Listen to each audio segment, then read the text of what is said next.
But in the middle of a pandemic, where the only reason why folks are in that cage is because of their inability to pay the ransom that the state demands, that it is a public health crisis that involves each and every one in and outside of that facility.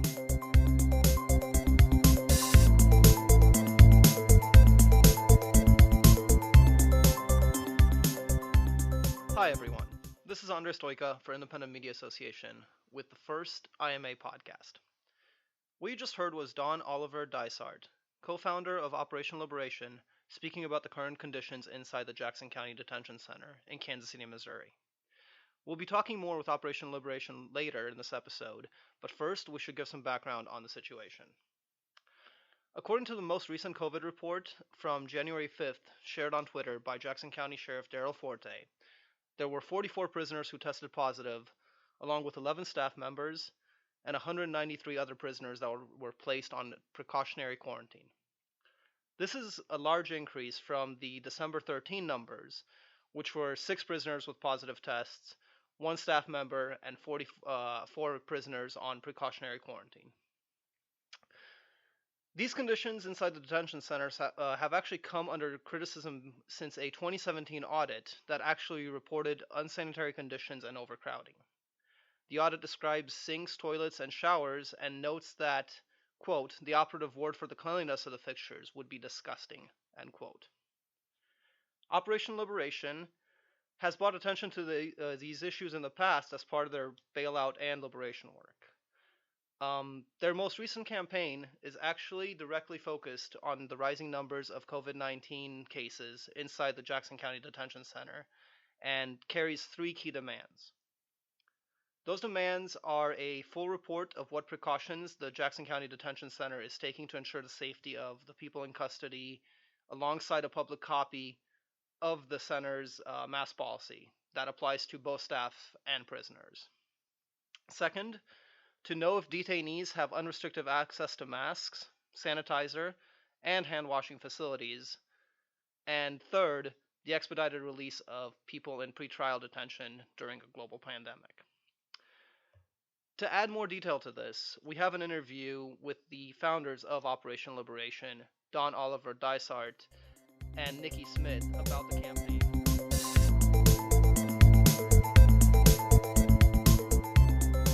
My name is Dawn Oliver Dysart. My pronouns are she, her, hers.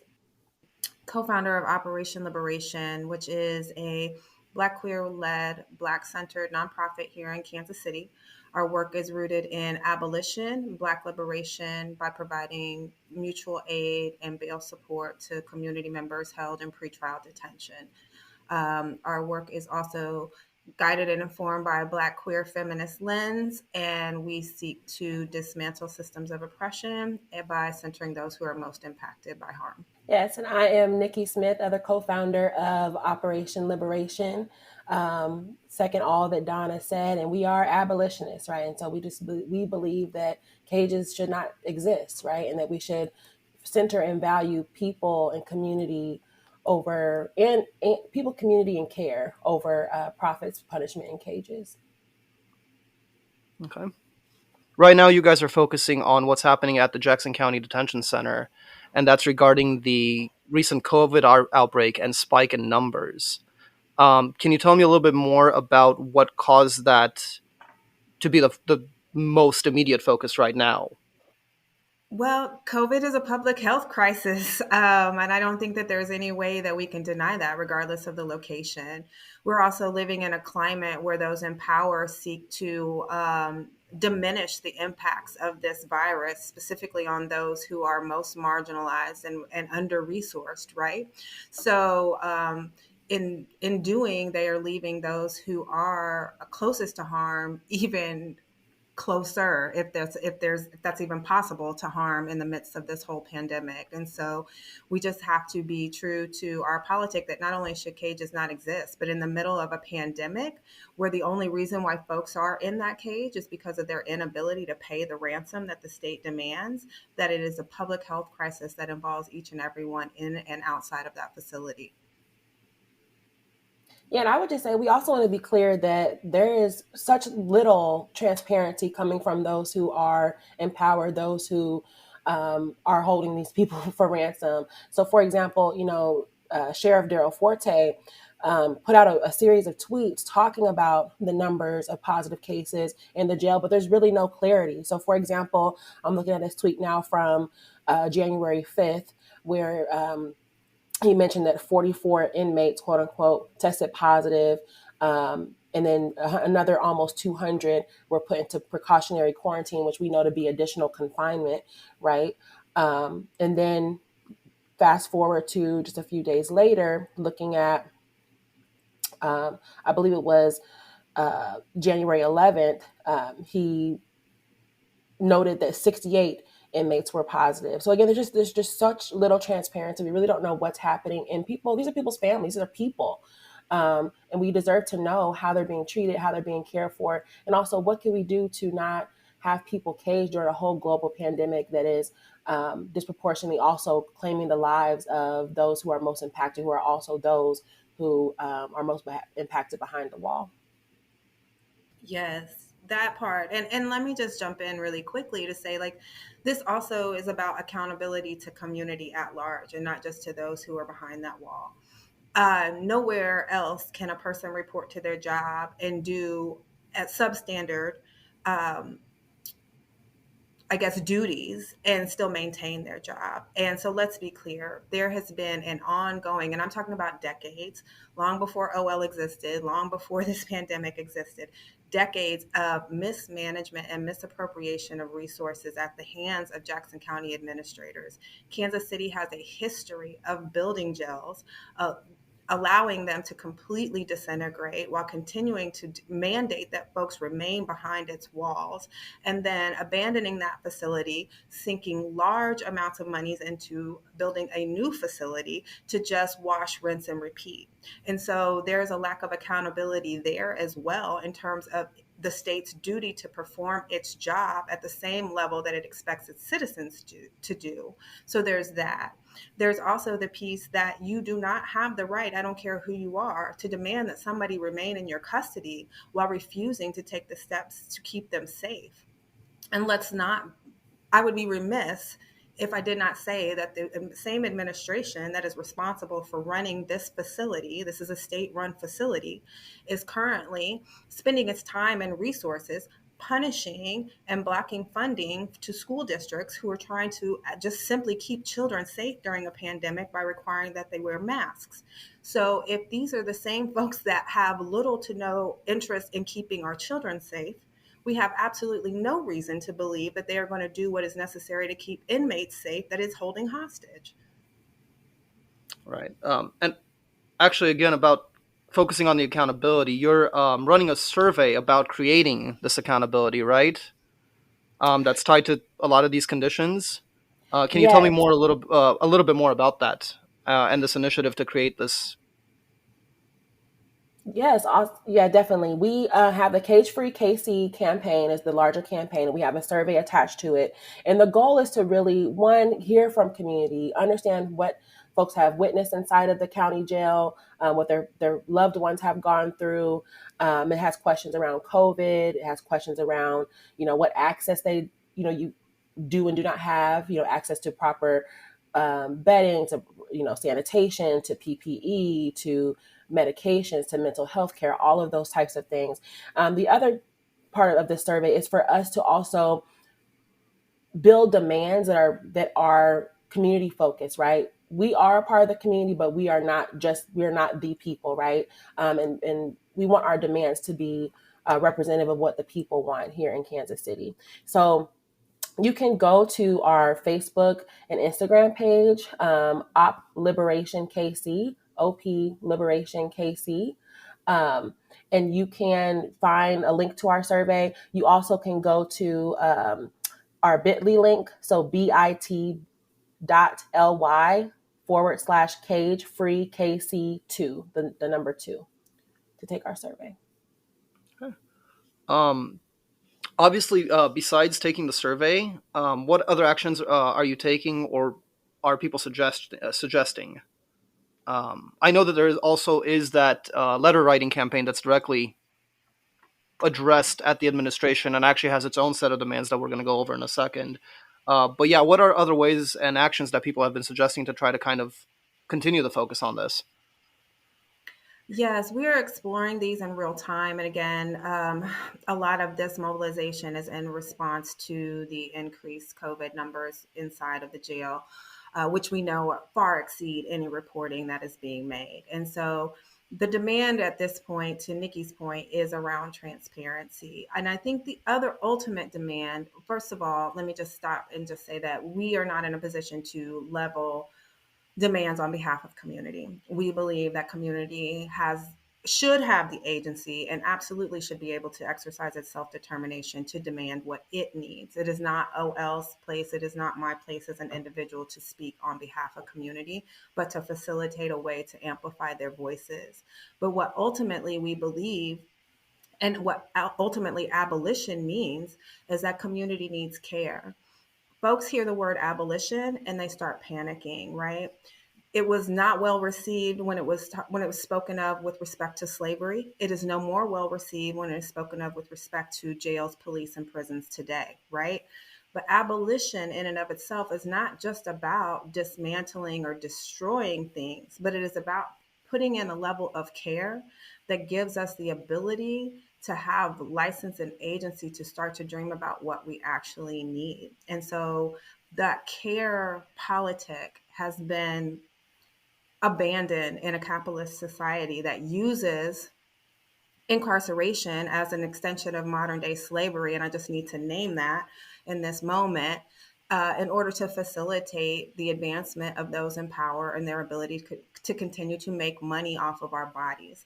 They have modified laws, they have changed avenues in which they are able to attach our bodies and to enslave us for free labor. That leads us to where we are today. And so we need to lean into providing care for community in a way that affirms us, that allows us to speak freely and stand in our power to name what we need, lest we continue to remain in chains. You actually mentioned some events that are happening as well that are Mhm. centered around this. I know that one's happening on the 24th, I believe, January 24th. Can you tell me if there's, first off, what this event is, and if there's any more planned just kind of further ahead? Yeah, so tomorrow we're hosting a rally at the Jackson County Detention Center. It's a call for, again, accountability and transparency from Jackson County administrators about the state of COVID exposure and the safety of the folks that are behind the wall there. And so we're just really wanting to show up, make some noise, let the people behind the wall know that we love them and that we're thinking about them and we're fighting for them, but also to bring folks like Daryl Forte to task, and make him show up and actually give the transparency and show accountability that the community deserves.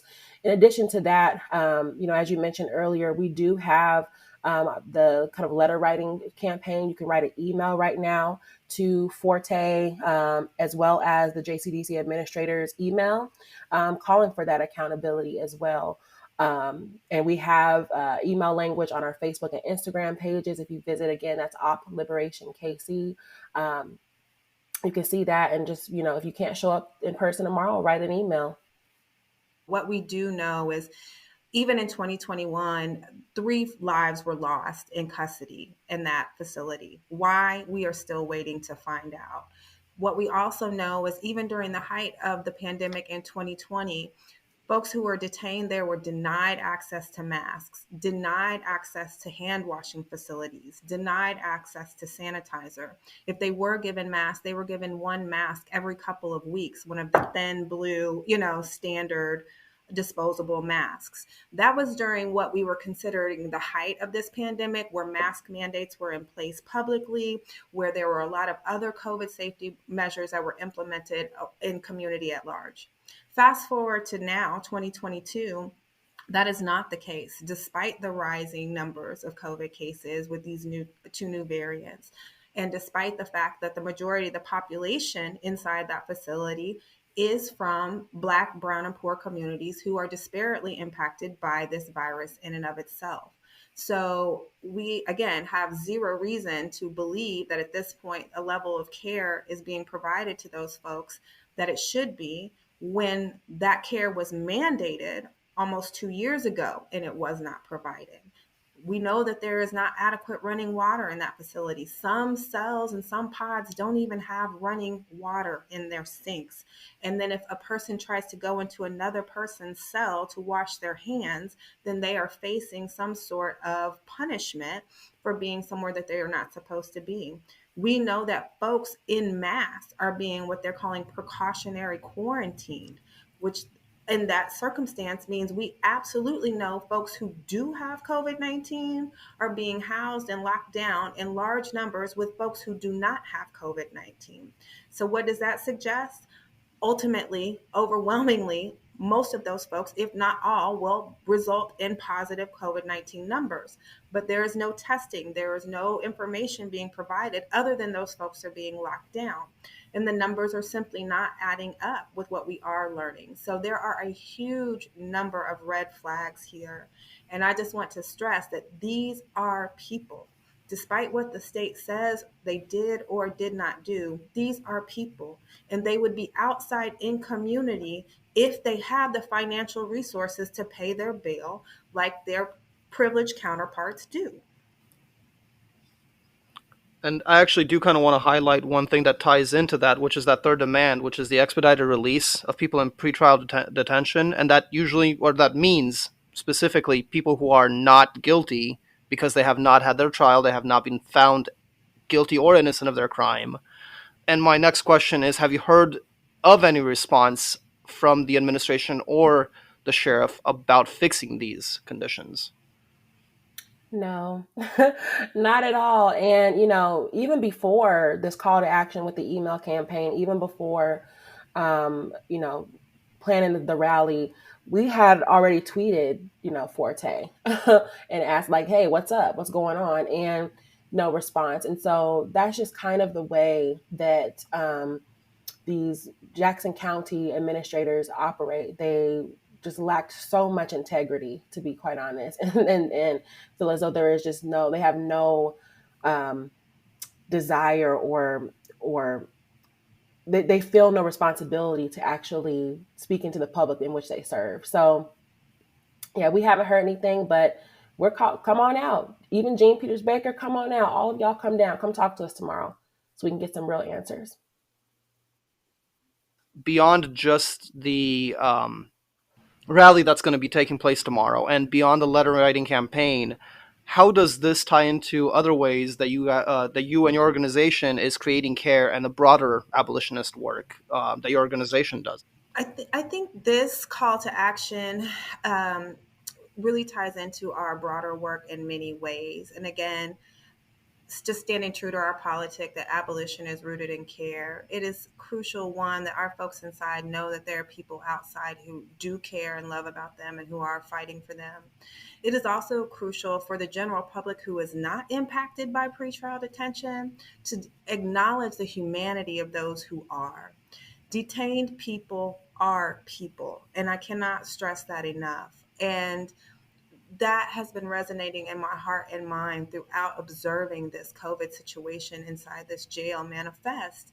And there are a large number of people out here in this world who have access to privilege and resources who will never understand what it's like to experience a cage. But it is exactly that, whose hearts will go out to seeing an animal confined to a cage in a way that it will not when it sees or understands that a human being is also being confined in that way. And so for us, this is about creating a dignified story for those who do not have access to lift their own voices. These are people, these are regular people inside of these jail cells. These are people who are experiencing extreme harm at the hands of the state. This is where the pipeline to wrongful convictions begins. This is where our folks who do not have access to resources start to lose hope, denied the ability to actively engage in their own defense, and able to take care of those who may be dependent on them. So, in terms of tying into our larger work, this is the work. Right now, it's COVID, But this is the work, is showing up for those and using our privileges for the benefit of those who do not have them. And I just have to jump in and say real quick, just because I got to talk in our code, talk our ish, okay? While the county was holding people in Jackson County in 2020, was holding people during a whole global pandemic, even after their bonds had been paid, because county house arrest did not have, quote unquote, enough equipment to put folks on house arrest. Again, these are people in pretrial detention who have not been found guilty of any crime. Bonds were paid and were still being held behind the wall because the county didn't have what it needed to surveillance them once they were released. While they were doing that, Operation Liberation was out giving mutual aid, was out bonding people out, was out providing care, was out providing PPE to community. And that's what we mean. We do everything with love and with care, and that is what abolition is about. And so I just also want to make it very clear to folks that even if someone is found guilty of a crime, we don't believe in prisons and jail. So I want to make that really clear. But I just want to also hone in for larger community to understand that over 80% of the people in the Jackson County Detention Center have not been found guilty of any crime. In addition to that, over around 60 or maybe over at this point percent of those people happen to be Black and brown people. That is almost 30% higher than the national average. There is a problem in Jackson County with our jail, and we have to do something about it. One thing that people point out to as a solution is the fact that they are building another physical facility, which is going to be open 4 years from now. Which, of course, it brings the question in the meantime, the conditions between now and then that the people are going to find themselves in. Do you believe that that is actually a long-term solution in any way? No, absolutely not. And we just have to also be true to and speak our code that police, prisons, and jails do not keep us safe, period, point blank. And until we start investing in the level of care required to facilitate community safety and accountability, no amount of cages, no amount of folks held hostage behind them are going to keep us safe in the way that the state wants to pretend that it does. We are unapologetic about the fact that the carceral punishment system is an extension of chattel slavery. I will not go all into that in this moment, but the statistics show time and time again, and the way folks are held hostage in that jail, particularly here in Jackson County, will prove it out over and over again. I could give you statistic after statistic of cases where we've been called to support folks who are white who are held in that facility, who have bonded out or signed themselves out on their own recognizance before we can ever get back to them, where on the same charge, someone who is Black and or brown will be held on $50 to $100 to $250,000 bond. Make it make sense. So the fact is, this system is working exactly how it's designed to. No amount of additional amenities added to a cage are ever going to make a cage an acceptable form of housing for an individual. No amount of caging, no amount of state of the art campuses that they build will ever make up for the shortcomings of the state's lack of accountability to resource the people that it is supposed to be serving. So I do not believe under any circumstance a new jail will help keep Kansas City safer. A new jail will allow Jackson County to take 266 to $300 million and to throw it into something other than the people that it serves. And how, in any way, under any circumstancing, is that helpful to community? Absolutely. The other thing, just, I love numbers. I want to be clear that the county knows this for themselves, right? So they're planning a 10% increase in prisoners from 2020 to 2025, then another 32% increase by 2050. Right. And as far as the new amount of beds that they won in their petition to build the new jail, it's increasing from about 880 beds now in the county to 1,200. So they're already projecting that by 2050, they're going to need another jail. And so what would Kansas City look like? What would a cage-free KC look like if $300 million and more, right, over time was put into actual life-affirming resources that keep people free? Right, put into our schools that are clearly struggling to just have accreditation, right, put into housing, put into access to food, to healthcare, to jobs. Like, we wouldn't need 200 or a 30% increase by 2050 in new beds in a jail if we actually provide a community with care and what it needs. Absolutely, absolutely. And I think the other piece of that is that once we have access to those resources and the ability to name where they need to go, we can start building alternative forms of accountability that do keep us safe. Because what I am not hearing from the county in its very detailed report is how is it solving for crime? How is it solving for community safety? The only thing it is solving for is housing bodies in cages. And I need to understand how we can continue to throw millions and millions of dollars at police forces and militarized tactics that are able to be used to occupy Black, brown, and poor communities. I need to understand how we can continue to throw resources at building facilities to cage people to punish them, but not being able to build facilities to house people. I need the state to make it make sense. And unless and until it can, it needs to put those resources in the hands of people who deserve them, and that is the community that it serves. Also, speaking for the community members who might be hearing this podcast who want to get involved, can you tell me again how they can reach out to your organization, find out more about your guys' platform, and again, any information about upcoming events? Absolutely. Definitely connect with us on Instagram and on Facebook. Again, you can find us on Facebook at Op Liberation KC. And then actually our Twitter and Instagram pages is just Op Liberation _KC. Is where you can find us. We also have our website, operation-liberation.org, that has all of our information, as well as ways that you can contact us and even donate if you would like to make a donation. Absolutely. And we just ask community to reach out if you would like to learn how to get engaged in our work. You can email us, you can DM us, you can call us. All of that information is included on our websites or social media pages. For community who may have members inside of that facility that need bail support, hit us up. We are here.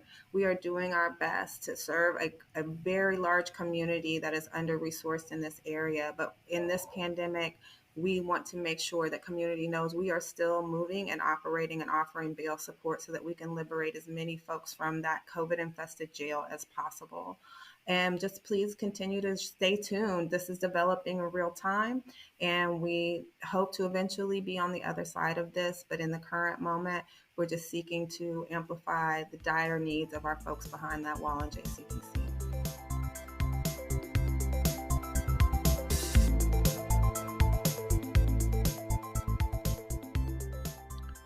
I want to thank our guests, Don Oliver Dysart and Nikki Smith, co-founders of Operation Liberation. I also want to thank our listeners who joined us for our very first podcast. And if you have any feedback or suggestions for topics or would like to be involved in future podcasts, please email us at independentmedia.us@gmail.com. This was Andrei Stoica for Independent Media Association. Thank you again to everyone listening.